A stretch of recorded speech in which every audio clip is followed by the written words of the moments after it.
Good morning. Mental wellness and grief in the workplace. My name is Drew Lacefield. Crystal was reminding me that I forgot to put the NCC on there, a nationally certified counselor. But this was actually something that I created before I got that national certification. So just kind of throwing that little extra oomph in there that had to go through the process of that was pretty exciting. So the objectives for the talk today is to really look at helping participants to understand the mental wellness and the negative impacts on personal health, and then also the impact of grief, and to be able to develop and identify some coping strategies, and then also to discuss and develop an understanding of workplace professionalism, coping skills, communication skills, and boundaries. Now, if we look at the definition of grief, grief can happen with the loss of loved ones, changes in relationships. That's oftentimes, I think, are some of the harder things to deal with for people, is when you're talking about a breakup, because that person is still existing out there, especially if it's a really messy breakup, because that person is still out there. That can be very hard. In the workplace, it can include when workers leave a department, when you have retirements for someone who's been in a department for a very long time, when coworkers pass, or when job security is affected. Those are instances that can really compound that grief that people are feeling. So grief is about that change in patterns and relationships. It's about finding that new normal. And it doesn't feel real normal right away. It takes a little bit to get there. It's something that can be really, takes time. Time is going to be the big thing that we're going to talk about today. Giving yourself the time, being kind to yourself. And it can move to what's called complicated grief, which is a little bit more than your regular grief. Grief, we know that after a few days, will kind of normalize and we'll be able to get back to some sense of a normal pattern. But with complicated grief, we'll talk about it, but it will we'll go into how that looks and what that entails. And it's the inability to move past the fact that of that loss and change, whether someone's gone, whether you had a breakup. It can lead to continued stress, depression, and anxiety. And what I'm going to do next is I'm going to actually describe chronic stress and what that looks like, and I'm just cautioning you guys, don't diagnose yourself when it comes to this. It's something that going through a master's level program, you look at all of the DSM-5 and you look at all of the symptoms, and I think it's kind of this known thing that people start diagnosing themselves, or WebMD, people are good at that, the Googling symptoms. We have some people, yeah, that would be me. So chronic stress, when we look at long-term debilitating stress, we're talking about things that are part of someone's life, that are things that we can control and can't control. So we're talking about poverty, we're talking about dysfunctional family, we're talking about career frustration and unhappiness, a volatile workplace. Those are things that can create that chronic stress. Living in a war zone. And that doesn't just mean overseas. That can be in neighborhoods that see constant violence. You even think about some of our neighborhoods within the reservation, there's a lot going on. There's a lot that you see, there's a lot that you hear. So it doesn't have to be like a quote unquote in the middle of a war. It can be just the fact that there are these things happening and you're not sure what safety means in that environment. Unhappy marriage or relationship, and then also complicated grief. So again, it's like this big circle. So grief can cause that continued stress. And this can lead to suicide, violence, heart attack, stroke, cancer, other health issues. I did a talk a while back about diabetes and how all of these things can impact diabetes as well as some of the other health issues, because you're not taking care of yourself. When it comes to depression, we're talking about feelings of sadness, tearfulness, emptiness, hopelessness. That's a big one. If you're not finding hope in everyday things, if you're not finding hope in anything, and that darkness is setting in, that is something that happens with depression. Some people don't realize that angry outbursts, shortened temper, irritability, frustration, even over really small matters, that can be a symptom of depression. Usually when you think of depression, you just think of, Eeyore and the constant, nothing's gonna get better. But when you look at the whole pattern of it's hard for someone to cope with things that are being brought to them. So it can be the littlest thing that makes someone fly off the handle and gets them, worked up. And then, then there will be that real low after that as well. Loss of interest or pleasure in things, in normal activities. When it comes down to, things like sex, hobbies, or sports, that can be a really tough thing for couples to get through when someone is really dealing with depression, because the other person in that relationship is going to think that it's them and that they aren't attracted to them anymore because they're not feeling a physical connection, when in actuality it's depression. And it's like that person may still, obviously be very attracted to someone, but it's something that just makes that, it makes it fizzle out, really. When you think about depression, you can also add in there sleep disturbances, insomnia, sleeping too much. I always talk about the want to shut down. Sometimes we have when people are overwhelmed when it comes down to depression. Trauma is another thing that also feeds into this as well. But that want to shut down, and I can't cope with things, so I need to just go take a nap. That's almost like a fight or flight response. It's like a collapse response. So it's where you just shut down, shut the world out. This is what I need to do. I'm very tired, I need to sleep right now. I just want to sleep. So it's your body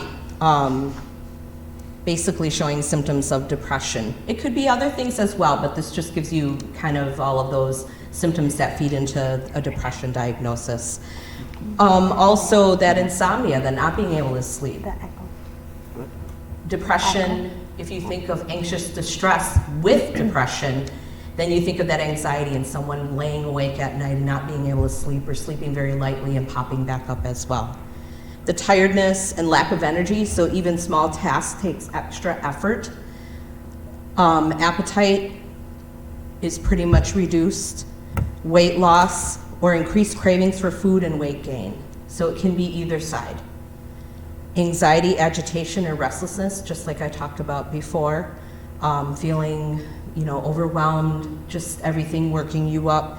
And slow thinking, speaking, or body movements, just feeling like it's really hard to push through. Feelings of worthlessness or guilt, fixating on past failures or self-blame. With depression too, you'll often have some of the physical symptoms can be that you just hurt. It's just hard. It's just hard to keep your muscles hurt. Everything hurts. It can be really, I think I've always talked about a connection between issues like this and autoimmune disorders.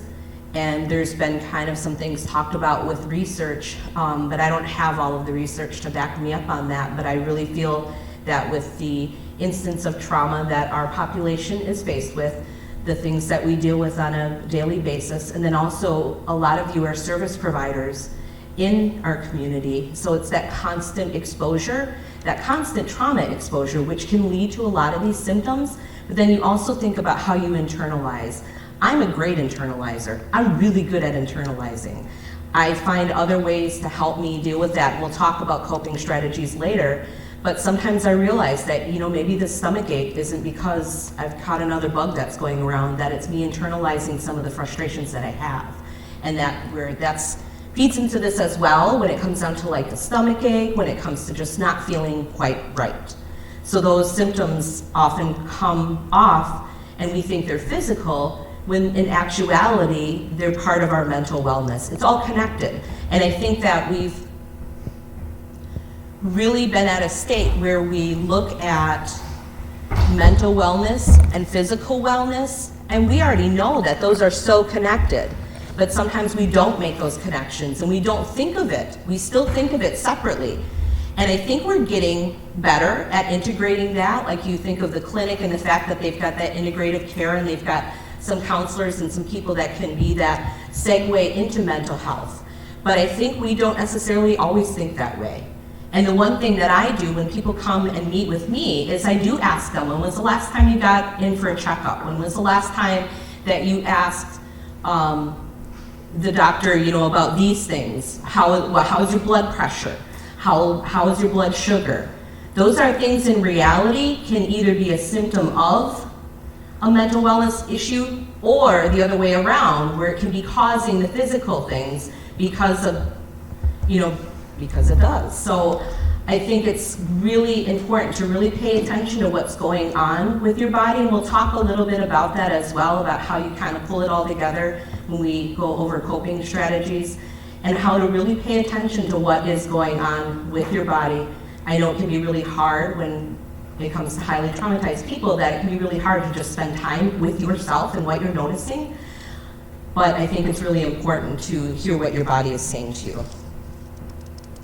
I think too, the trouble thinking, concentrating, making decisions, or even remembering things. It can be, depression can really feed into that memory loss, that inability to remember things, to always feel like you're like, I swear I just put this right here and I'm not. It's kind of a foggy state, and I've described that to people. It's this fog. And it's kind of hard to see out of unless you're out of it, and then you look back and go, oh wow, I really was in a fog. Frequent or recurrent thoughts of death, suicidal thoughts, suicide attempts, or suicide. And there's a difference with these pieces. There can be moments where you just feel like you just don't want to wake up. I just wish I would not wake up tomorrow. That is a different thought than I have a plan, and I plan to do this in order to take my life. And it's a conversation that we as a community are not very comfortable with. People don't know what to do, and then they go like this, and then they say, let's call PD, or let's call, we don't know what to do. Sometimes it's just creating that space with somebody and letting them talk. Letting them know that they're not alone. Being with them so they don't feel alone, because that's what it is. When people feel suicidal, it's because they feel hopeless and they feel alone. So then it's not good to be like, I'll be right back, and then freak out, and how do you handle it? No, have that conversation. What does that look like? Asking questions. Doing it in a very empathetic way. I'm sorry you're feeling this way. Do you have a plan? I just say it straight out. No, nothing like that. I just wish I wouldn't wake up tomorrow, because I can't stand the fact that I won't be with this person anymore. Otherwise, there have been times that, okay, yes it is, there is a plan. Okay, well, we need to think about that. There are some things that I would like you to do. Let's set up a plan. We look at the motivation factors. Number one is family. People always go to family. What's your motivation? Family. My kids. My loved ones. I couldn't do that to them. Okay, let's think about that. So in having that conversation, it can be a very hard conversation, it can be a very uncomfortable conversation. But I think not talking about it obviously makes it a lot worse. So we don't want to skirt around those issues. So if you are having those thoughts, if you are feeling like they're there are people who every day deal with the thoughts of just not wanting to be here, and they keep moving. But again, the worst part is feeling lonely, so you check in. And I think that a number of us have been affected by suicide. I know I have. I've had people that have taken their lives. It's a lot of people, you don't see it coming. And you have these phrases, you're like, oh wait. And then you start to put the puzzle pieces together of, oh yeah, they were doing these things. So I think it's paying attention and really going at it and really having that conversation. And especially with our teenagers. The biggest thing is that they feel alone. And if you think about the current state of the way things are, and we're supposed to just not be kind to each other. I mean, that's what you see on Facebook all the time. Everyone's going at each other, and then we have, politics that you throw in there as well. And, you can very easily fall into a trap of, I don't matter, or I don't mean something. And in reality, that's not true. So when it comes down to it, making sure that you're having those conversations with your young ones, acknowledging that those are, instead of, oh, just get over it, or, oh, stop all that talk, those conversations should be had. I'm really sorry you're feeling that way. What can I do to help you? What would you like me to do right now? Because then that opens that door of being able to, someone being able to say, this is what you can do to help me. Just don't leave me alone. You just be with me. And to be prepared to be really dedicated to that. And I think too, also when you look at the physical problems, I talked about that, unexplained back pains, headache. A lot of people carry depression in different parts. Maybe it's the heart that hurts. Maybe it's, the stomach that hurts as well. And that leads us into anxiety, which again, with depression, you can get those anxious distress symptoms, but then anxiety in itself can be from stress that's caused from work, school, personal relationship, a number of different things. I think also when it comes down to the ability to see social media all the time and all the things that are happening, those of us that do struggle with anxiety, it can be a little overwhelming. And I know with the recent issue that happened in Milwaukee, I'm from Milwaukee, that hit very close to home. I taught at the school at the ICS when it was right down the street. I used to take right through Miller, the part right in between the breweries. I used to take that way home all the time. And to think about that, and to think of the people that I know that work there, the people that have worked there, and the people that are currently working there, and hoping, and all of those thoughts start going. And of course, that's absolutely normal when it comes to this type of situation, but when it gets to an extreme, that's where anxiety takes over. And it starts to make you really hit all of these pieces when it comes down to, all of the what ifs. We know every day is a what if. We're not sure what's gonna happen today. It's trying to keep that,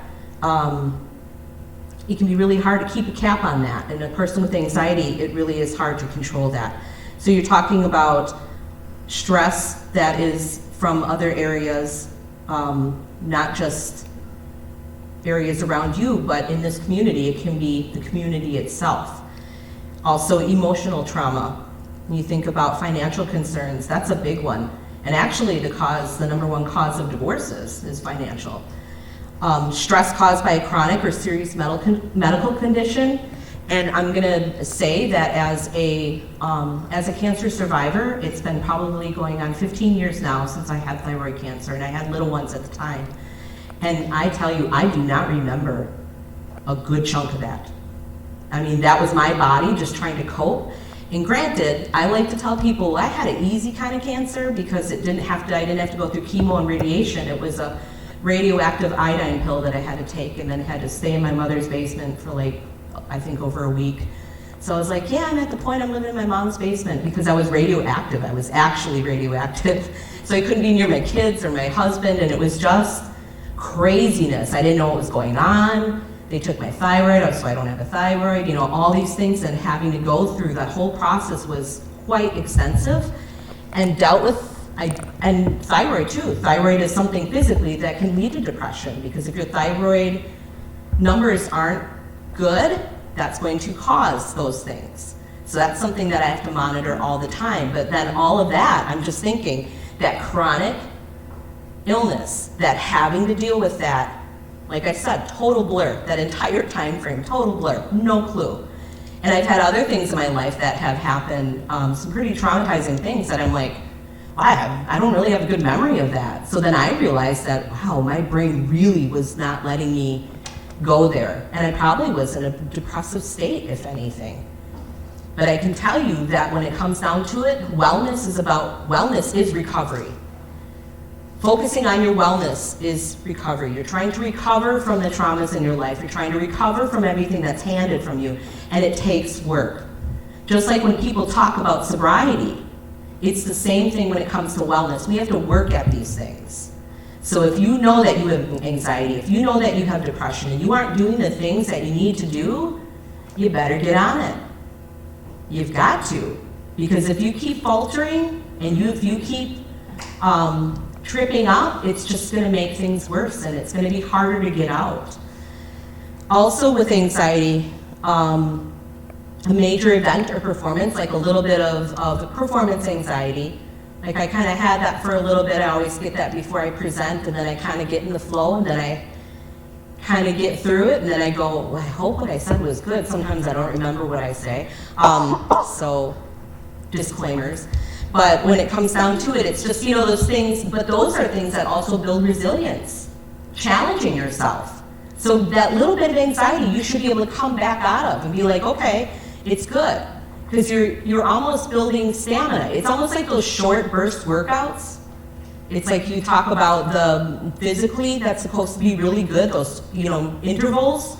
It's the same thing when it comes down to anxiety. Exposing yourself to that little bit of anxiety by trying something new is a good thing. Now, I don't mean go jump out of a plane or anything like that. I mean, maybe that's your thing, but you don't have to do anything to that extreme. But trying something new. I think for myself, for a long time, for someone who is, honestly, I can be a very shy person when it comes to a new setting. And sometimes I just go in the zone. So trying things, I'll tell you one, really good one. I was up at WIEA conference, and it was being hosted here. And I was still in Milwaukee at the time, and I had a family up here. It's not like I had to be all shy about everything, but I went into the casino restaurant, and I was like, okay, I'm gonna do this. I'm gonna go have a meal by myself because this is so not me, it's awkward. I'm gonna try this, I'm gonna do this. Do you know they put me in those short ones where you have no one facing and you're just facing the wall? You know what I'm talking about, right? When you walk in. And so I'm just sitting there facing the wall. So I totally was able to, I did it. It was hard. I really wanted to leave, but I was like, well, you gotta eat. But I kind of had that feeling of, it's not like I could pretend if anyone came in that, oh, I'm waiting for so-and-so to come along. No, I'm sitting there facing a wall. I'm like, boy, those boots create a little bit of anxiety with people, especially if you're dining on your own. So that's something that I tried, and it really was a big deal to me because I was like, I can't do this. And this is coming from, as a young mother, I really did. My kids are older now. As a younger mother, I really had moments where we'd be in the mall and it'd get to be too much. And at the time, my husband, I'd just be like, we're done. And I'd just keep going. And he knew to grab all the little ones and just follow me because I was done. I couldn't handle it. And to be from that person to the person I am now, it's been a lot of hard work. To stand up here and to be a counselor for the tribe and to say, I've been there. I really have been there. I understand. I know it can be hard. But that also is something that I can give to you and say, I'm not trying to put all my woes on you, but it's hard work and you can get there. But it's hard work and you have to keep working at it. And there are moments too where I stumble and I'm like, oh my gosh, but I have to check myself in and I have to do my own work. So I'm constantly working on me. And I think for those of you who do know me, I tend to do a lot of, jewelry making and beadwork and hold classes. That's my self-care. I love to immerse myself. And it's, I need my introvert time for sure. I need my time to recharge. But there's something in me that I just love kind of being around other people and we're all doing crafty stuff and sewing. It's just a great experience. So that's why I do those things I do, because I feel like if other people can be a part of that circle and take those challenges, challenge themselves, and just be a part of something and sit and talk. Connections are what are healing. Those are important, and I'm going to kind of touch base on that as well. When you look at anxiety too, side effects of certain medications, for sure. I've known people who have taken stuff and they're like, wow, this stuff is making me jittery and it's making me sweat, not good. And a number of medications, you have to let it kind of kick in for a few days. Some, it has to be like 2 to 3 weeks. But to really, really be able to pinpoint, and sometimes journaling helps with this, when you're taking that medication, what is happening, so you can have that conversation with your health provider. And I'm not a health provider in that way, but I always encourage people to have that conversation with their provider in case it is a side effect of something. I'm noticing when I'm taking this, I feel this or I feel that, and that conversation is real. We have people who I've known people who have had the ear ringing when it comes to certain medications. I've heard people who have just, gotten nausea. I know I've had some things that I've had to take that caused me like gut-wrenching pain to the knees pain, and I was like, oh, I don't think I want to take this. Probably not good for me. But having that conversation, being able to say, this is what's going on when I do this, I think we're gonna have to look at something different. Also, when it comes down to alcohol consumption or drugs, especially cocaine. Other ones as well, but that comes after that when you think about if you've had too much to drink or you have a hangover the next day, think about, the times that maybe some of you have never experienced that, but the time you're feeling jittery, you're feeling blue, you're feeling sick, that definitely feeds into that as well. Also, lack of oxygen. That is like number one. I always tell people, I'm noticing you're not breathing.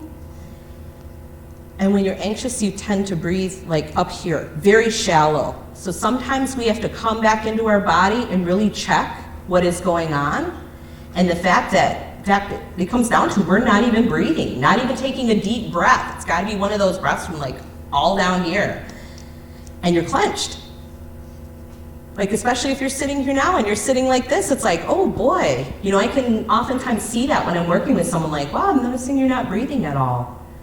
And right now I'm not breathing as deeply as I should because I'm talking. But it's very important to be able to take a deep breath, to be able to, people say, oh, it doesn't work, but there are great apps that kind of walk you through it. And yes, when you're highly agitated or activated, it can be hard to breathe because it feels like you can't. Sometimes that anxiety is right in here. And it's okay, there are different things that we'll talk about that help with that. And there are some things that don't work for people, and there are some things that'll give you that hopefully will work. I think it's a matter of trying to figure out what works best for you and working with a provider or working with, whatever you plan to do to try to get things, moving forward. And I bring all of these things into grief and mental wellness in the workplace because all of this gets dragged in. We know it does. Even if you feel like you can check it at the door, even the most trained person has a hard time checking it at the door, especially in a small community. That could be part of that as well, and we'll talk a little bit about that. So when it comes down to grief, we're looking at stages versus individualized emotions. So a lot of people are like, oh yeah, there's stages of grief. There's anger, there's sadness, that is a model that is out there, and it's not necessarily it's something that I use, but it's not something that I absolutely adhere to, because I feel like it's a moving, working thing. Grief kind of goes all over. It's kind of like 1 minute this, 1 minute that. So it's not like there's stages as in this, and this. It ends up being that it's this working thing. It's an individualized emotion. It's something that you're going through. No one else is really going to understand exactly where you are in that process. When it comes down to the symptoms and response to loss, we oftentimes have a collective view. I think of this just this summer and how we've been hit, so many times, and it happens in waves in the community, and how because we're so connected with each other, that it impacts all of us. And that can be really hard because we are grieving as a community over a number of the losses. And that can be a hard weight to carry, but we're all in it together, even though we may be at different points. The problem is that oftentimes we discount each other's grief. We don't acknowledge that. And I've been to the point, I know, I've had in my family where we got hit within a few years very, very hard, and it was very extreme, and I was just like, whoa, and it was both my mom and my dad's side of the family, and they're both Menominee, and it was just like, holy heck. And then we had, family, close family, that got hit too, and it was just like one thing after another, and I thought, man, that couple years was, I remember my mom saying to me, you girls have had it tough. And I stopped and I was thinking about it because I'm looking at it from everyone else's standpoint. And I was like, we really have. I don't know how I've gotten through this because we lost some very important people in our lives. And how do you get through that? And how do you support the people that are the immediate family that are going through it? And I think it does take time. It does take work, and it does take time. And I think it's different for everybody. It may not be better tomorrow, it may not be better the next day, maybe a couple weeks from now. And that's hard because people want to know why, or how long. Why does it feel this way, or how long is this going to take? I can't do this every day. And I keep saying, one more day. Let's try next day, tomorrow. We'll see how you feel. And then you kind of, as you get out of that fog, you kind of look back and go, wow, how did I even get through that? And it's starting to get better. It slowly does get better.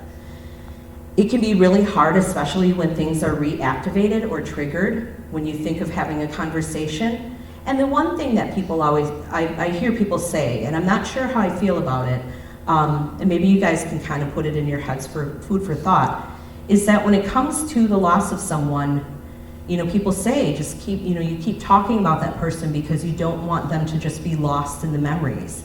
And some people can say it can be too much because it activates those memories. So I guess it depends case to case as to how that feels. And I guess where you carry that person maybe too, and how close you were. It can be a lot of things. But some people are like, no, I want to keep talking. And some people are like, I don't even want to acknowledge it right now because I can't deal with the day-to-day. So I guess it just depends, and maybe having that conversation. I think the biggest thing is communication, and to be able to ask somebody, do you want to talk about it? You allow that person the control over that then. No, I don't want to talk about it right now. Or and then they might go into a memory. Also, unanswered questions. There can be a lot of unanswered questions surrounding death, especially when it comes down to, the what, the when, the how, the why, all of those things. Sometimes you look at the last things that someone said. There's a lot of things that continue to spiral out of control. And the one thing that I always point to is that, sometimes we don't and we won't have the answers. And that can be really hard because we have to live with that we might not get all the answers that we need. Also, when it comes down to trauma, PTSD,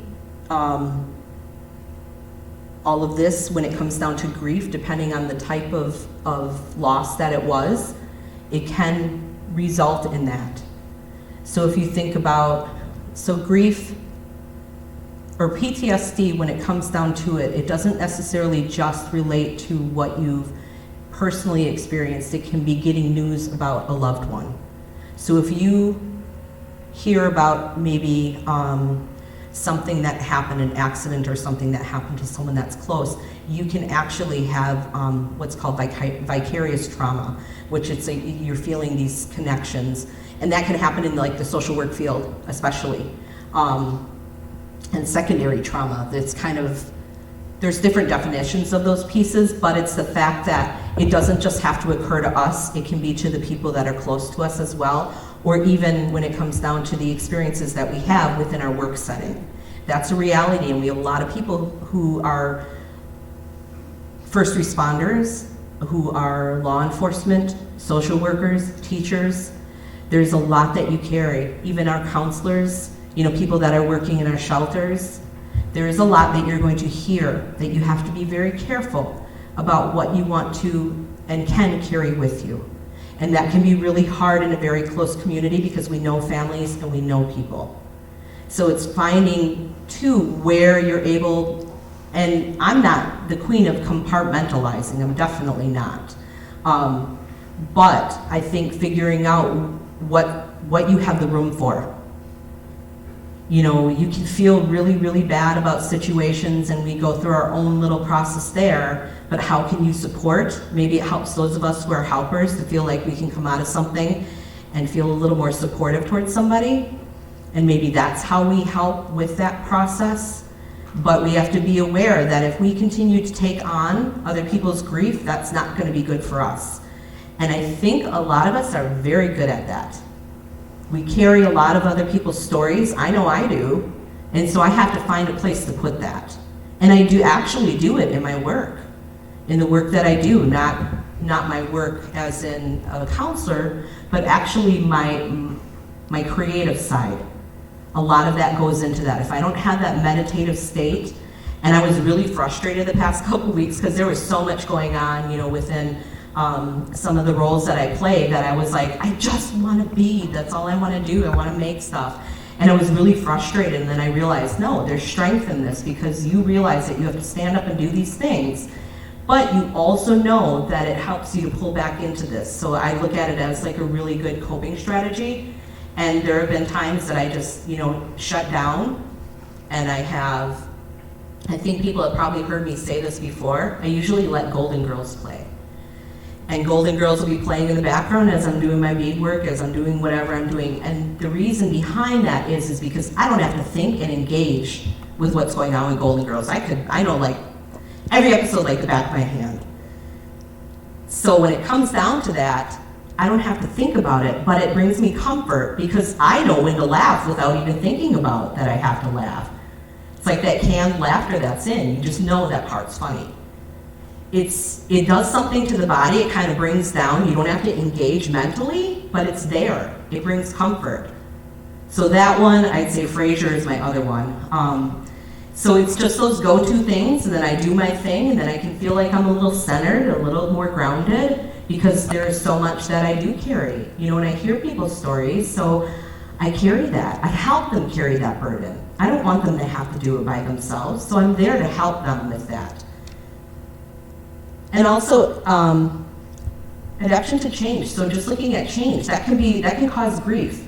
We know that when we've had things that have happened within the tribe that suddenly we're expected to now figure out how this is normal, or there's feelings of that it wasn't just, or feelings that it wasn't right, or just feeling bad for a community member, that can cause grief as well. So we have all these things that can feed into what grief looks like.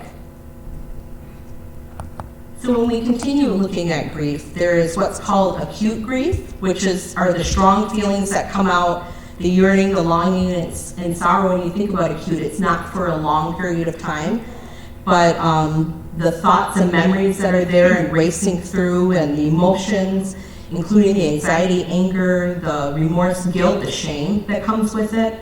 There are all those feelings, and there's no timeline as to how, when those hit you, and it just kind of, you work through it. But it doesn't last, for weeks and weeks and weeks, or for even months and months and months. Integrated grief is loss-related thoughts, feelings, and behaviors, and they're integrated into a bereaved person's ongoing functioning. Grief has a place in the person's life without dominating. So it's something that you're able to, pick up and keep moving. And then you find new purpose, you find new meaning to it. You're able to adapt and connect to okay, this is the reality now, the finality of it all, the consequences, how relationships are changing, how even routines are changing surrounding that death, and how that all comes to be. Those are the stages, and I guess the shorter time frame of, okay, this is what's healthy, this is what's normal, this is what, okay, I know now that I've done all this when I grieve people. And then after that, we would have what's called complicated grief. And complicated grief can be diagnosable. And when you look at that, severe and persistent grief and mourning reaction. So the word severe and persistent. This is where we have people who can't get out of bed, who can't go back to work. And it happens. It happens. And it may mean a little bit of a leave. May mean that the person needs a little time to get things back together. When it comes down to complicated grief, again, we're talking about the persistent form. Maladaptive thoughts and dysfunctional behaviors are present. So the continued yearning and longing and sadness. So when we're talking about those thoughts and behaviors, what that means is that sometimes people, we think about suicidal ideation. We think about those thoughts of death and dying, and just hoping that you don't have to exist tomorrow so you could be with that person. And those are some of those thoughts that obviously, like I said, are concerning, and you want to acknowledge them, but also to really let that person know that they're not necessarily alone. Check in with them, make sure things are going okay. That yearning, that longing, that sadness. But there's a point that you know that you come out of that, and then sometimes it's really hard to get out of that. And that's, I always go back to the thought process, is that we need to really acknowledge too, that this is not a character flaw. This doesn't mean you're a bad person. This doesn't mean that you're not strong. It just means that this really swiped you from behind. I was thinking when people kind of in the back of the knee and your knee gives, that's kind of it. Sometimes you don't know what's gonna hit you. You could have all the coping strategies, you could have a basket full of tools, and sometimes it just hits you. And we don't know what one it will be. We don't know if it's gonna be, trauma.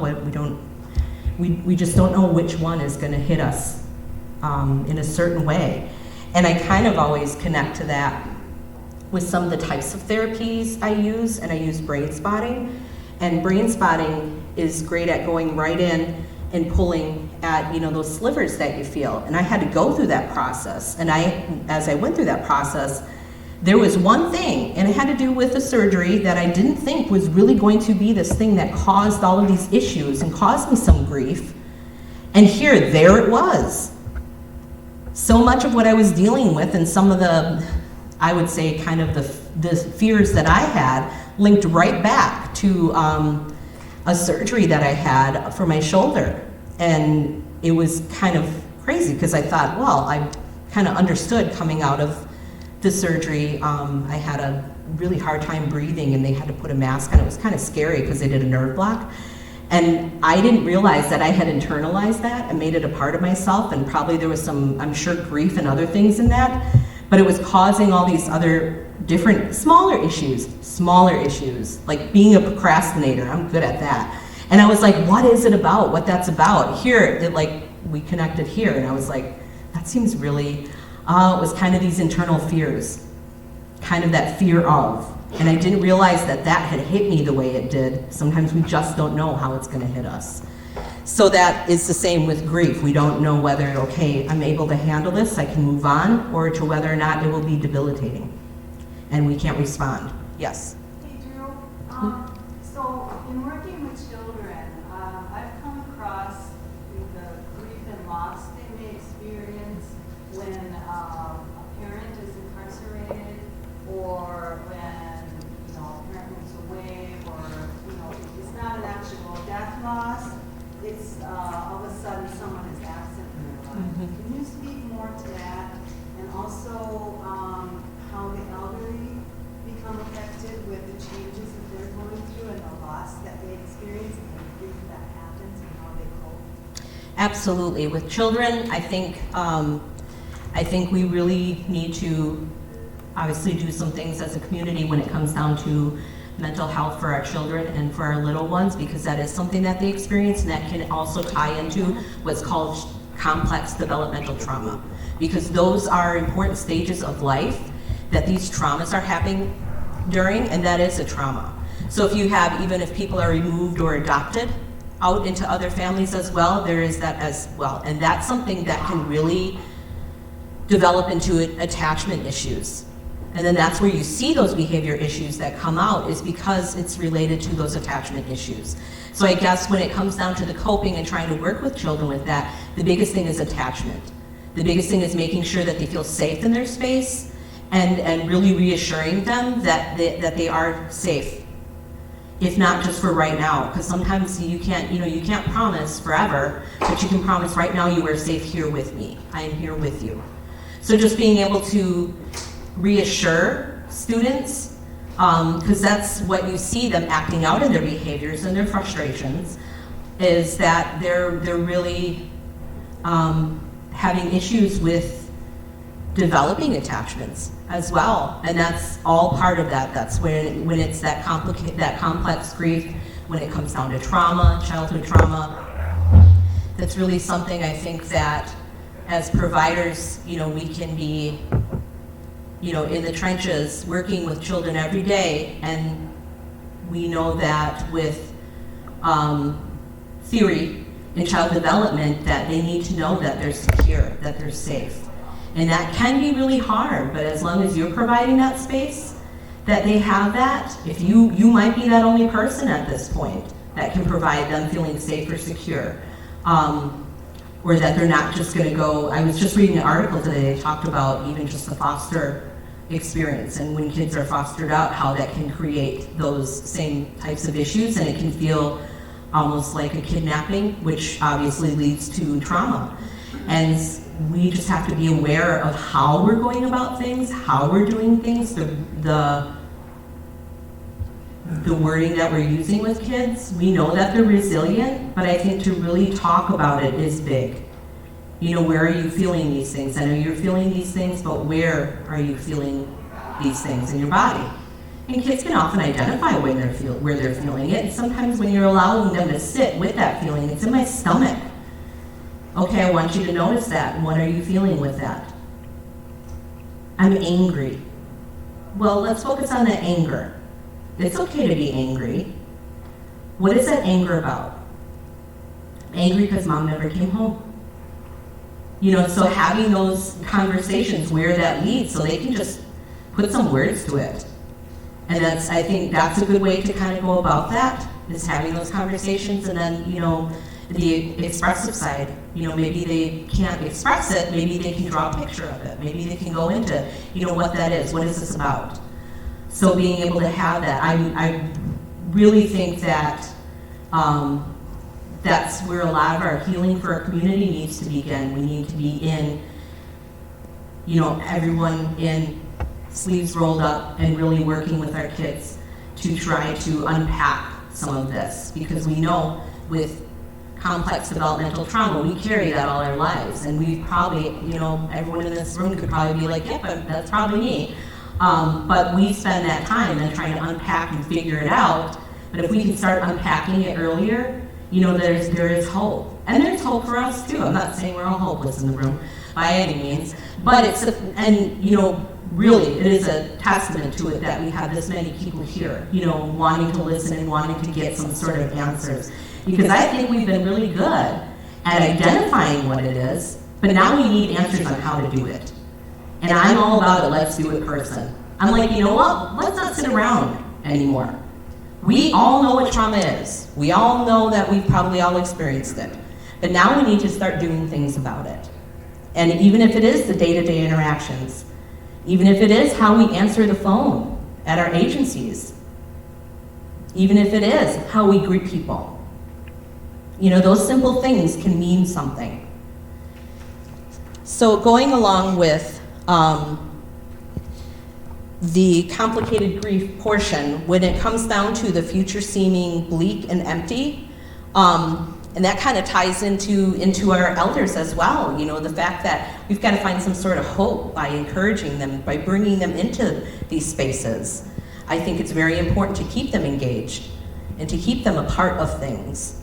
I remember when I taught for ICS a number of years ago, we had, you know, really active elders, and they used to come in and from the Indian Council of the Elderly, and it was really, I loved it because they brought in the van, and they brought the van, and all the elders got dropped off at the school, and they spent time in the classrooms, and it was really something important to even my younger son. He really developed a relationship. And my son's kind of he's a historian. He loves history, he loves war history. So he really developed a relationship with a Korean vet. And he's in 3rd grade sitting at a table, and they're like talking about experiences. And I just remember his teacher coming to me and saying, this is so crazy, seeing them sit on this elder sit on this little smaller chair. And they're just sitting there, and he's just listening to him and asking him questions. And I thought that was so important. And I noticed that in the community, that he would acknowledge him. He'd give him that, you know, that nose, like, hey, I see you. And I was like, that is so cool. But to really allow them to be a part of the community as well, I think that helps with that grief process, because you've got that whole combination of looking at longevity, looking at lifespan, looking at the fact that, you know, they're looking at, you know, their own, like I said, lifespan. There's going to be an end to that, and kind of acknowledging that, but also getting them to be a part of things, I think, is really important as well. Because again, that future can seem bleak and empty when it comes down to, you know, if you have all of the people around you that are your age that are all dying off, you know, that can really be pretty tough. And I think, you know, when we look at some of our elders and they're at the point now, and we don't have an extended lifespan like other populations do. You know, my grandma on my mom's side, she's white.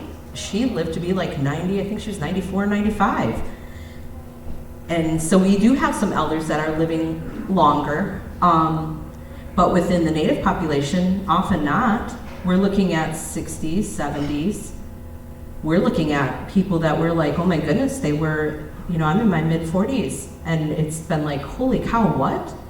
So it's kind of that scariness, so I think that fear as well, because you can feel that lost and alone, and also have those thoughts. When it comes to complicated grief, just that thought that that deceased may return, that you keep forgetting that they're not coming back. But you're also kind of staying there. Instead of acknowledging that, oh no, they aren't here anymore, then you just kind of stay there. Well, I just want them to be here, and you allow yourself to really sit in that grieving process. So the process itself with grieving is that there is no right way. I don't have the answers. I don't have, here's what it is, here's what it should look like. It's kind of your thing. So own it. Understand yourself. Be kind to yourself. Time is needed. Second guessing the absence and death is natural. It's just kind of staying there. So it's acknowledging that, okay, you know, oh, it's a holiday, or it's, you know, I'm used to so-and-so coming through that door and I miss that, rather than staying in there and just that wanting, that yearning. Not saying you can't do it on occasion, but sometimes people get fixated on it and they get stuck in that. Dreading the how will I face. That's a big one, especially around the holiday times. You know, something that I talked with a number of people about is when it comes down to places around here, those landmarks, those family places, where you went to eat. Now granted, there's only a very few places that you can go out to eat around here, but maybe you did that with that family member and you have special memories. It can be really hard to face those times and really acknowledge that today might be hard with that. And it's okay to have those moments of weakness, or that moment of feeling, you know, that grief, when looking at the fact that, you know, we're gonna go on a boat ride and that's what they love to do at this time of year, or we went ice fishing and that was our thing.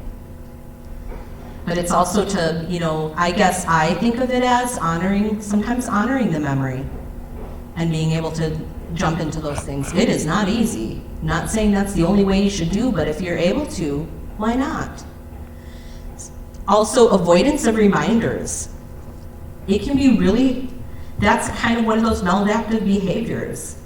People don't want to be reminded of certain things, so they'll completely avoid any landmark, you know, that, I mean, around here, if you've done all these things with your family for all these years and now a family member is missing, how do you avoid that? But people do, but that's not necessarily the best thing. But it might take you time to ease back in it. Like I said, there's no right or wrong, but it might take you a little bit to get back to those things. Sensory stimulation, to feel close to a loss. So oftentimes, you know, you think about the smell of somebody's clothes, or even when it comes down to they ate a certain thing, or they like to drink a certain thing, or have their meal, certain music playing, you know, that was their song. Those are the things that can allow you to feel close to that person. But if it's something that you're doing day in and day out, when you get home, that's kind of where you're getting stuck. And granted, I'm not talking about that immediate mourning process when it's like a week to 2 weeks after, you know, but if you're, you know, having trouble, you know, quite a while after, that's where you probably want to talk to somebody about that. Also, when it comes down to the inadequate emotion regulation versus highly emotional.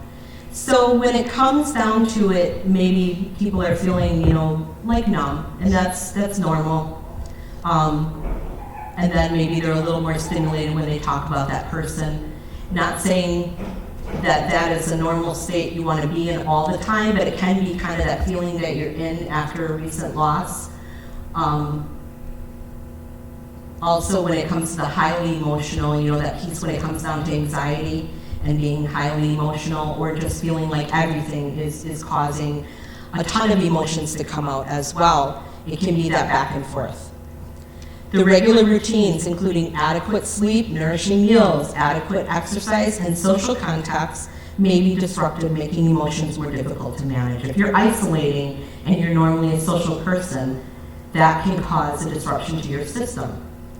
Also, if you are a person who is maybe, you know, you go out and you do your walks and you're not doing your walks. I always encourage people, especially when it comes to like depression as well, or when it comes to the stages, you know, going through all this grief, to try to get back into something. It can be really hard. It can be really hard to force yourself into it. But completely disrupting that routine, it's obviously things aren't going to feel like there's a sense of norm. It's not going to be the way it was. It's going to be a new normal. It's not going to feel normal right away. I know that. But it's getting that whole sense of how do I work towards that. So we talked a little bit before about secondary and vicarious trauma. So it's the onset of symptoms after contact with a client or the accumulation of exposure to the pain of others. So when you have all this stuff going on all around you, and you're taking it all in, that can really, really put you in states of grief as well. And I try to reach out, you know, and I know with some of the providers, some of the first responders, they're all pretty well aware of where I am and who I am, and I've even made phone calls where I've made supervisors say that person needs to contact me, and so we can at least have a phone conversation for me to check in. And I think that's really important as partners, for people to check in with each other, because there's that stage with your peers to be able to have that conversation of how you're doing. And you know that when you're working with your partner and the people around you long enough, when things are starting to bother them. So being able to check that in. Are you okay? Are things going okay? I know it was a really tough one. So, you know, let me know if you need anything. I've even had where all of a sudden the referrals kind of increase, you know, just someone kind of give me a call and saying, hey, so my partner or the person I work with, or they kind of referred me to you because I'm going through some stuff, and that's awesome that these conversations are happening within our community. But it's also, you know, can be hard because you don't want to take on all of their woes. You don't want to be the one to have to manage it. So also be aware of yourself and what space you have, because you obviously each all have busy lives and there's a lot going on. So being aware of the fact that you may need to put it in check. You may need to go ahead and say, you know what, I don't have space for that, but can I refer you to someone? Maybe you should go talk to this person, or maybe you should go talk to Drew. Maybe you have someone you're seeing already that you should be talking to when it comes to this. So looking at that and really being aware of what we can and cannot handle, because that's something that within the types of roles that we all play, we know. We feel bad, we feel awful when people go through stuff. So we just have to be aware of how much we're willing to take in. So again, going back to the do I have space? Whether you have that emotional space to hold the pain of others. You don't have to be the rock. It's okay to ask for support and to prioritize the situation. You know, and it can be really hard to learn how to, because you can feel waves of, and if you are a person who really struggles with anxiety or depression, it can hit you and you don't even realize that you're slipping down that slippery slope and you're right back into it. But I think that if you're trying to get more attuned with your body, like I'm a person, I know that if I start feeling a little bit of a pain like in this area, that it's not a heart issue, that there's a certain pain about it. When I get stressed, I'm like, ooh, like I can feel it. It's like a little bit of a twinge. And I'm like, that's usually where I carry my anxiety. And so it's kind of like, okay, what's that about? Okay, do I have the space for that? Not so much right now, so I need to go ahead and work through it. It can be easy for me to say to myself, let it go. Is it easy to let it go? Not necessarily. We're used to people kind of telling each other to toughen up, to get over it, to let it go. That's not always easy. We're a little more complicated than that. And as much as we have all the, you know, the stoic faces, the kind of, we can handle this. We're kind of some sensitive people, in a good way. In a good way. A lot of that is our attunement to each other. We have that connection to each other. Our nervous systems connect on a daily basis. So we are connected to each other without even realizing that. We're connected to the children we work with. We're connected to the clients we work with. Sometimes you can feel that where there is that energy disruption, when you can feel someone come in and you can feel that they're like this, and you're like, whoa, I have to be aware of my energy because they're totally throwing me off. And how can you be that person to kind of bring them back down and talk them back down? And some of us are really good at that. Some of us are not so good at that. So you have to be aware of where you are in that state. If you are one of those people that's able to calm others down and kind of work with it, there are ways that you can phrase that too. I noticed that you're a little emotionally heightened today. Is there something that I can help you with, or is there something, or do you feel like you need a moment? What would you like? It's being a helper, being a good helper. So when it comes down to the do I have space, it's again, creating boundaries. Are we all good at creating boundaries? Not so much. Some of us really have a hard time creating boundaries. But it's a healthy thing, being able to say, I can't take all of this home. I can't save the world. I am not Superwoman. I'm not Wonder Woman. I'm not even Black Widow. So when it comes down to all of that, having that conversation with yourself about what you can take on, what you can't, and creating those boundaries, having that conversation with other people. I don't know if I can hear it right now. I'm kind of have to focus on me. That can be tough, because it may sound like you're slighting somebody. It may sound like you're kind of pushing them to the side, and it's not. You're just acknowledging the fact that you don't have the space for it right now. That goes into empathy. So when we talk about the ability to feel with people, there are healthy ways to be empathetic. And we're going to kind of talk about the unhealthy ways as well. But empathy does not necessarily include judgment. So that can be really hard. We can oftentimes, we know too that with some people, they may have gotten into another situation where you could see it coming, where it led to it, where there were certain things that led to all of that, or they choose to stay in this state of because they're not in a good place. But we have to pull away from the judgment when it comes to that, and being able to recognize what you're feeling and what you're pulling out of that as well. So we can look at somebody and say, they're really stuck in this place, and if they would just do this, and if they would just do that, that's a little judgy. You can give helpful hints as to how they can maybe get out of that dark space or that dark place, but I think, telling them that they need to do something, or, well, if you would just get out of that da-da-da-da, you're in a bad relationship, and now you're dealing with, the death of your mother, or you're dealing with this, and you should just, that's a tough one. People don't want to be told. Sometimes they just want to be heard. So being empathetic, allowing that person to share, but also to recognize and communicate the emotions that are felt. What are you feeling? What are you noticing now? What's going on right now? What is it you're feeling? Sometimes it'll be anger, sometimes it'll be, just the pain of the hurt and the sadness. And that can be hard for people to identify too.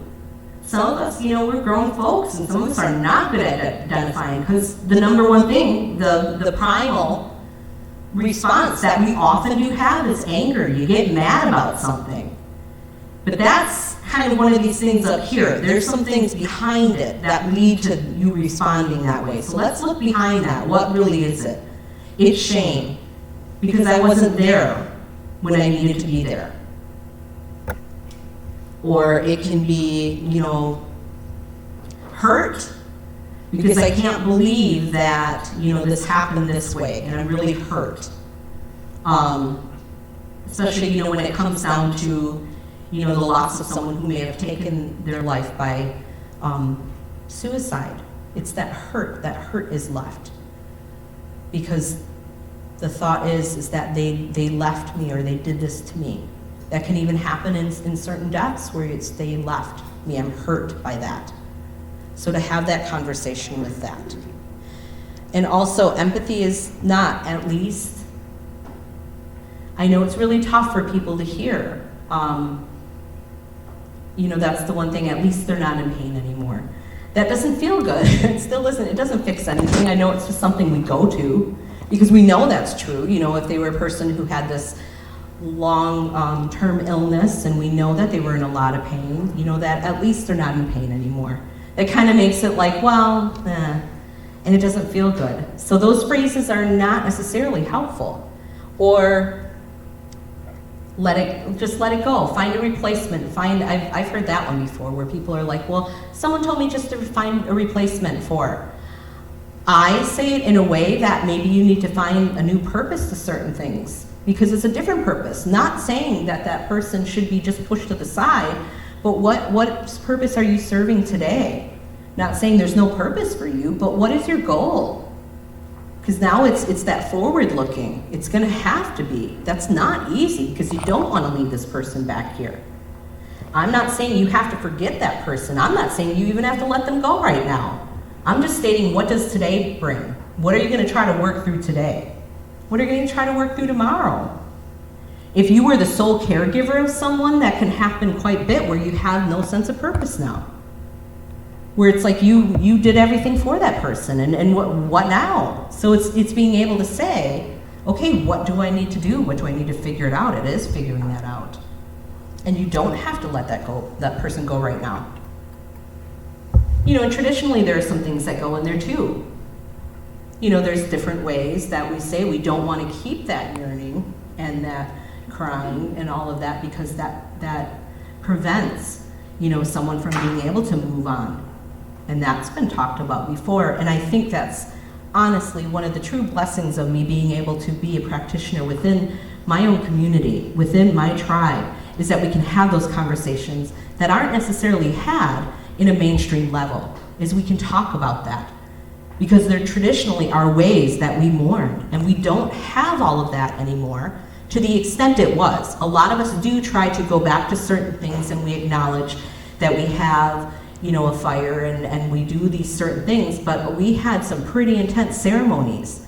All of our woodland tribes had these pretty intense ceremonies that helped us through that process. So you were so emotionally exhausted, and it's almost like that purging of those emotions through those ceremonies that you were done with the mourning process when it was done.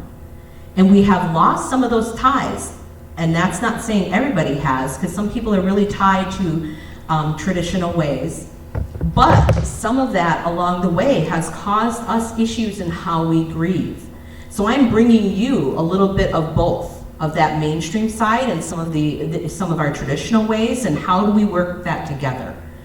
And it can be a very hard conversation to have in the mainstream world because our policies are built for certain things, but we also know that in other settings we don't necessarily acknowledge that in that way. So that can be a part of that too. It can be that frustration. It can be that acknowledgement of family, because family looks a little different for us as tribal people. Where it's like my cousins that I have, we were all raised really close, and we know that. That's how it is. You're almost like brother and sister in some instances.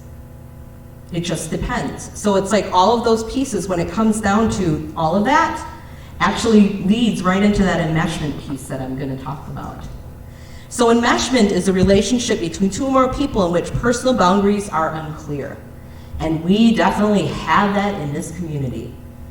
We are very much a part of each other's lives, even at points where sometimes it's like, whoa, I don't know if we need to be stepping into that. On an emotional level, people feel each other's emotions. Like I said, our systems, our nervous systems, our emotions are connected to each other. So you can feel that. If you are attuned to that, you can really feel it when you walk into a room. And that can be overwhelming, and you have to be aware of being able to protect that space for yourself so you don't go right there with somebody. And you think of an individual may emotionally react and escalate when others are affected. So some people who aren't really good at being able to work through that process may really, really feed into what someone else is feeling. And so it's like, oftentimes you can see that in our children, where if someone reacts a certain way, someone else reacts because they're connected. And it's like, how do you bring this person in? And you know, like when babies start crying and one starts crying, another starts crying, it's, you know, it's that attachment. And I think that it really is something that as a tribe, as a whole, we need to really acknowledge that and reflect on that. Because there may be these mainstream terms for it, like enmeshment, but it's part of our being. We are a collective unit. We are part of each other's lives. So it's something that it's kind of plays both roles again in the mainstream world and in our world. What does that look like? Codependency can be a product of that too as well though. And we can often see that come out in the fact that we have people that, you know, they will take on things that they don't need to, especially when we rely heavily on others for help with decisions. So you may have a state of helplessness with somebody and they can't do anything, and then the other person is supposed to provide it during that time. And that can really, really be a hard thing, especially when it comes down to like the loss of partner, or when you're looking at our elderly, when they're really, you know, they've been together for a lot of years, that can be really something that there may already be a codependent relationship created. And now one of the partners is gone, so what is that person left with? And it could be the person who is either the caregiver or the person who is taken care of. So that's a whole nother formula that as family members, as community members, we need to figure out when it comes to certain people. So when it comes down to really taking a look at that piece, some of those codependent behaviors include the struggle with just someone communicating. Maybe the other person did all of it for them. And oftentimes, I know we have that with our kids. There's a little bit of that where, you know, they turn a certain age and as mom, they're in their 20s and you're still making their doctor's appointments for them. It happens. So it's a little bit, it's not quite that. But when it comes to valuing approval, low self-esteem, and enabling others. So that's a back and forth thing. And when it comes down to that enmeshment, that's not necessarily a very, you know, healthy way to deal with things, and that's part of that grief process as well. Because like I said, when you have people that are intertwined the way we are, you might have these things that you're noticing is coming out now with someone who, you know, was a provider for someone all these years. That can also relate to the parent-child relationship, adult parent-child relationship, when you're at the point when you're taking care of a parent that is older. You know, there's probably issues with that, and you might have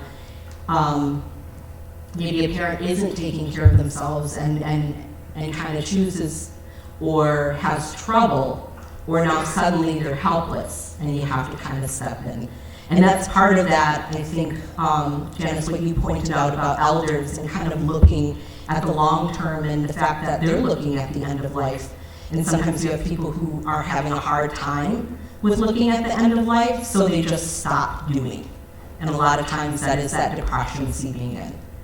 And then if we have partners or children or whoever that are a part of that with them, that's where that enabling can come in. Like it's, well, mom can't get out of bed to do this, or she can't do this for herself now, and is it really she can, or is she in a state of and is having a hard time? So I think, you know, there's so many pieces to all of this and how it plays out into our community. So when we talk about our community, like I said before, we're intertwined with each other's losses and griefs. Then we also look at that politics as well, and that's a tough one, because that's something that can bring that sense of mental wellness, that sense of dealing with some of the issues that we've had. You know, we've got the constant, like if someone's in the workplace, all of a sudden someone is in a department, you know, all of a sudden, you know, they're gone, you know, and it's kind of like that communication is a little lacking, and how are we supposed to deal with it now? Or when you have a retirement, or when you have, you know, the changing of certain things, it just makes it awkward. And we have to figure out how to deal with some of that. Remembering the value systems that we're taught. Some of those things of respect and love and humility, those teachings that we're given. And sometimes it has to be like in the workplace. We had some things that we went through as a tribe. We have people who are, just gone from departments. And how do you deal with that? How do you even process that? Especially when the conversation isn't necessarily happening and you're kind of given, here it is. I always think that there's always, hindsight in how we handle things, and maybe we need to look at things a little differently. I don't have all the answers for that, but the biggest thing is letting go of those ill feelings. Like in working with each other, just understanding each other, having a connection with each other in our community. As much as we are connected, sometimes we are really hard on each other and oftentimes very judgmental with each other. And that's me being honest. And sometimes we're, that family, well, you hear stuff like that, it's like, what? So it's really being honest about the fact that we are all human, we are all connected, we are all resilient people, but we need to acknowledge that just, I guess, human decency is important when it comes to some of this. So that's kind of my soapbox about how to be kind to each other and how to remember to be kind to each other. I think that's really important. And I think I'm a person who, I'm not saying I'm the expert in how to be nice to others when they aren't necessarily kind back, but I really try to practice that. And I think it makes people uncomfortable too, because all of the work that I've done in different spaces and in different places, sometimes I have people who I know were just absolutely rude to me, and I'll still smile and give them a hello, and you can see them go like this and like run the other way. And I think that's kind of fun. But but it's still like, I'm just gonna give someone the common courtesy, whether they're mad at me or not, whether I had to tell them no at some point. I don't have the space for that. I'm letting it go. I do not wanna hold that. I do not wanna hold that anger or that towards somebody. It can be really hard to work through that, especially when we talk about politics within work environments and how we can have some really extreme, not good things happen to people, where we lose respect, where we lose, faith in people. But sometimes it's like, is it worth? We can have our sides and be like, I really can't deal with that person. But I'm still gonna help you with whatever you need. And that's kind of being, I guess, what you would call the bigger person. Not always easy. It is not always easy. When it comes down to good mental health practices, all of these pieces play into that mental wellness and that grief. If you are not doing these things, it's going to make it harder to get out of where you are stuck. So taking care of your body, maintaining your health, taking breaks throughout the day. And I'm not talking cigarette breaks. That's my other, because I know that's and when the stress is high, we know people smoke more. We know that. So even monitoring that, if you have that habit, it's something that I honestly can say that I haven't. I've tried, smoking cigarettes when I was a teenager, and it's like everyone's doing it. But it was never a habit that I had, but I can understand I don't know if anyone ever saw that episode of Friends where, Jennifer Aniston, Rachel, where she was with all of these in the fashion business, and they were all smokers, so they'd all go out and smoke, and they'd have all these great, fantastic ideas and get assigned to certain things when she was inside, because she wasn't a smoker. So she was like pretending to pick up the smoking habit because she was like all the good stuff and all the decisions were being made. And I realized that that's kind of the way it goes when it comes to smoke breaks. That's kind of like the way where you can just talk and just check in with people and take your mind off of certain things. But it's not always the healthiest thing. So I'm saying don't increase your breaks with smoking. Not a good thing. I do understand that it can be hard breaking that habit though. Challenging your brain, building resilience. Like I said, challenging yourself to do things that you haven't done before. Maybe reading that book that you haven't picked up. We've got some great resources, you know, a little plug for the library and my library ladies. They always have the community read, so you can go pick up a free book. And I haven't started the one, I picked it up, but I haven't started it yet. Again, that's one of those back burner things. But, you know, it's, you know, they pick really good reads. So something like that, you know, challenging your brain. You know, you think about some of the games that we have and the apps we have. I know that there was something recently sent out by Lucas that had a link to some apps that you could get through our wellness piece that he sent out. So there are things that you can do to kind of challenge your brain there. I like Boggle, or Words for Friends. I really do like that, you know, just to kind of get my mind off of things, just kind of get the brain moving in a different way. Also challenging your brain and building resilience through, you know, some people are doing, you know, school. Or some people are taking maybe a class, maybe a yoga class, tuning into your body, you know, trying something a little different. I heard they have like yoga at Shawano Rec, like on the board. Is she like on a boogie board type thing? I don't know the details of that, but I was like, oh, that's something different. And also identifying your support system. I think that's good to have a plan as to who your support system is, but also that your support system isn't just one person, because that isn't necessarily healthy, because maybe they don't have space every second of the day for you.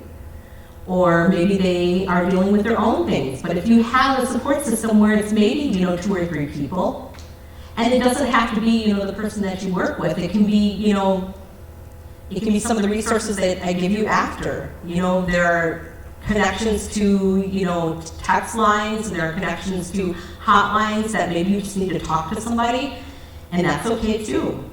You know, I think telehealth is really hitting a big thing.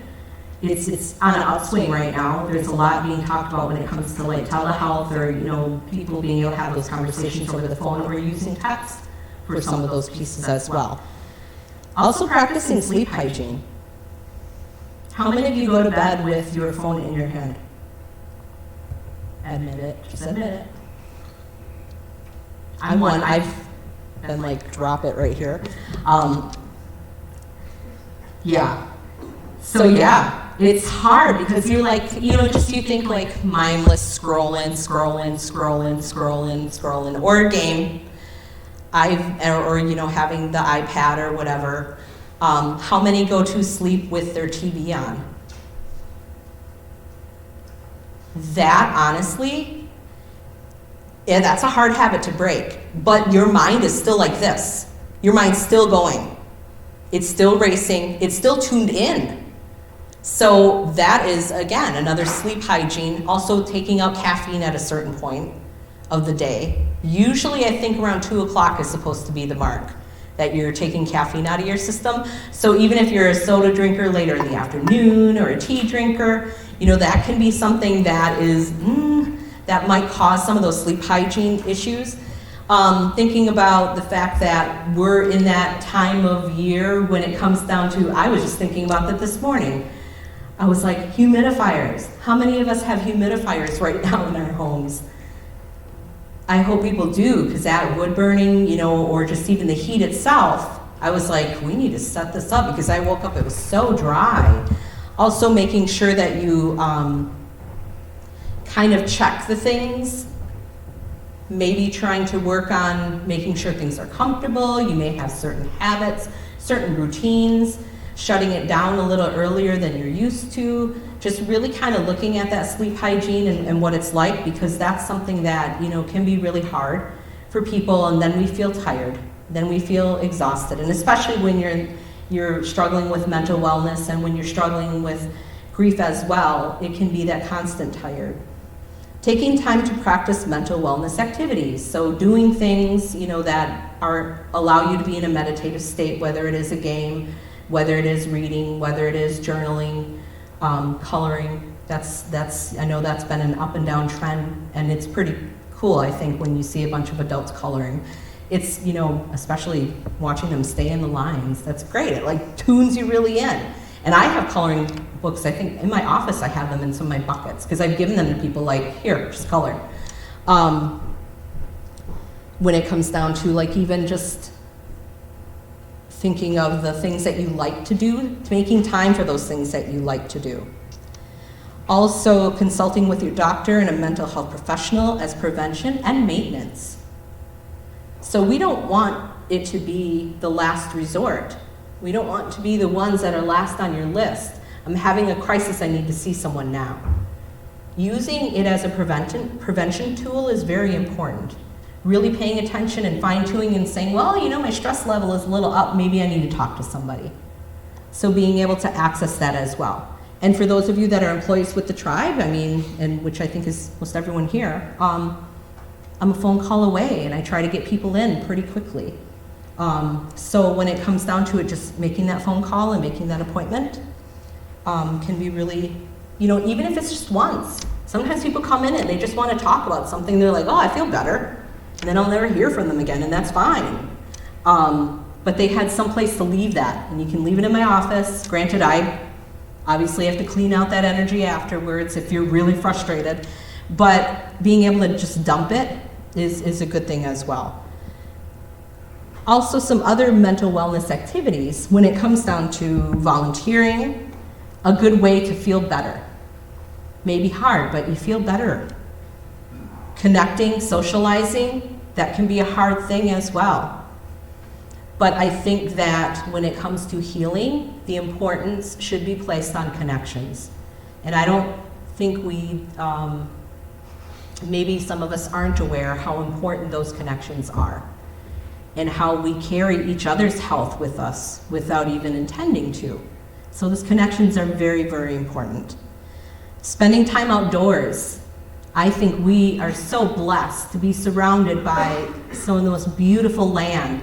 And I know some of you, that is the most important thing that you do all weekend long. And I think that is absolutely one of the best things that you can do. So if it is that outdoor time, and I know some people who have been like, I haven't been outside, you know, I haven't been able to go and do this, you know, when we've had weather or something, that really throws people off, and you can sense it in yourself.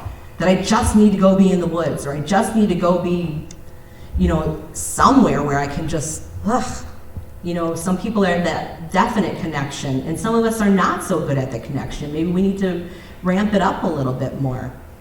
I think that's important as well, and especially when we're in a time of year where, as I'm keeping you inside in a dimly lit room, we have the sun right outside, because that oftentimes feeds right into depression as well, especially with the vitamin D deficiencies that we suffer from. And that's one thing definitely where it goes that medical connection. I know I had it at a point where one of my providers years ago, when I was a lot younger, was like, whoa, your vitamin D is so low. And it's like that feeds right into depression. That can be a part of that as well. Being active, you know, just kind of, you know, being able to get that walk out, being able to do some things, whether even if it's just like a low maintenance activity, being a little more active, trying to, you know, park a little further when you're at the store, get that short walk in, a few more laps around Walmart maybe, you know, things like that, or just actually intentionally planning that time. And I know that can be really hard in busy lives. Culture is therapy. I love it. I love having, you know, sewing classes in my space. I love, you know, sitting with people and making, you know, moccasins. I love taking my time by myself and working on the things that I want to when it comes to that. I love that we have culture camps. I love that we have all of these things that you can immerse yourself in it. And the great thing is that we are very, very much at a point now where people are welcoming and inviting. And just do it. And that can be an anxiety thing too. If you're a person who hasn't participated in certain things, that can be a little bit of, well, maybe I will go to Roundhouse, or maybe I will go to, you know, some of the social dances that are held locally. And it was, last night I was able to be in a space where it was part of an art show that's in Green Bay, and a number of the women are Indigenous artists, and it was just great to be in that space where we're all just like pumping each other up. Though that is important for the system, that's important for you to be a part of your culture and who you are, you know, whatever that culture is. when it comes down to it also, meditating, breathing, journaling, I've said this before, I am the worst at meditation. So you get these great, and I'll give you some resources too. I have some apps and some different things that I've tried out. I have the hardest time getting through 3 minutes of meditation where they just make you breathe and notice certain things, and they're talking. I really, really try. I can make it about 1.5 minutes, because then I'm like, and then I think of something and then I write it down, because all these thoughts pop, and I'm like, boy, you're supposed to be working with people on this and you're the worst at it. I am trying. So even though I am a person who is telling you, do it, do it, do it, I struggle with it myself, because I've always got the thoughts going, and I've always got, okay, no, tonight I gotta go do this and that. But it can be hard too for a highly traumatized population to sit with your body and notice the things that are going on. Because sometimes we don't realize the amount of tension that we're carrying within our bodies. We don't realize that we are really struggling with the inability to breathe because we're carrying something with us. Or we don't realize that the tension's all in our back or the back of our neck. We don't realize that maybe we're sitting like this, that our posture is horrible because we're clenched. You know, so meditation really kind of teaches you to kind of get in there. And like I said, I'm horrible at it, so I keep pushing it. So if you achieve it, let me know if you achieve it. But on the next page, I have some resources about it. So the meditation, the breathing, and journaling, important things. Honest guys, and this is kind of my thing. I kind of mentioned this during my last talk.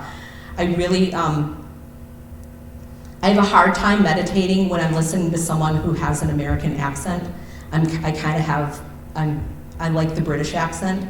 So Honest Guys actually has, they're British, and I think they're British. It's either that or Australian. Very close though, but you can't really tell. So I'm listening and I'm like, okay, I can do this. But they have YouTube videos that you can just pick one, a 5-minute one, and even if you have it playing in the background and try to focus in and sitting at your desk, and listen to them. They have a whole slew of different ones, which are pretty good. Then EAP services, that's my phone number up there. Crisis text line, if you text home to that number, you'll get someone that responds back. And then of course the National Suicide Prevention Lifeline, as well as a 24/7, 365 crisis hotline. The one, and a domestic violence hotline. The one I thought I put on here, but I forgot, is the, I'll have to send an email out, but it's a domestic violence and it's an Indigenous run. So they actually have that, I believe, through Minnesota. There's a lot of grant money that went through that. So you have Native women that are started that hotline. I'll have to get that information for you as well. And then any discussion for the next page? But my quote is, the greatest gift we can give ourselves in times of struggle is the support from those who understand. And I think when it comes down to it, if we can look, and we can connect with others and really truly show that we have some sort of understanding, that's important. Sometimes people are struggling with the one thing that they don't think people are getting, where they're coming from. You don't understand. You'll often hear that. You don't understand. I may not understand your situation, but I'm here and I'm listening. I'm here, I'm with you. Why don't you tell me about that? What's going on? So those open-ended questions are great.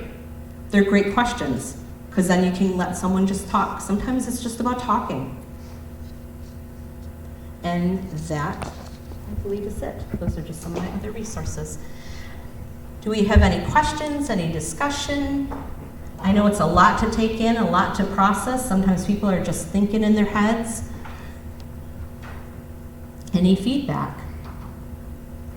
Well, I want to thank you for sitting in on our most current Manam talk. And I really do appreciate the audience and the time to really throw all the things that I've put together right at you, because I really, really do believe it's about healing our community. It's about healing more than just the tribal community, but beyond, because we're so connected to the communities around. And I think it's really important to have these conversations. And if you need to reach me, please feel free to. Yes. Do you have plans for future training? I'm kind of thinking of some ideas. So if people are thinking of things, send me an email, send Crystal an email. You know, we're working on some different ideas. I do some things in my off time as well that are kind of a parent geared piece that I just do it on my own time. But I think that we are open to other ideas, and I think it's really great that we have the number of people attending today, and then hopefully viewers as well. But I think it's really a great time to have these conversations. Thank you. And that is it. Thanks.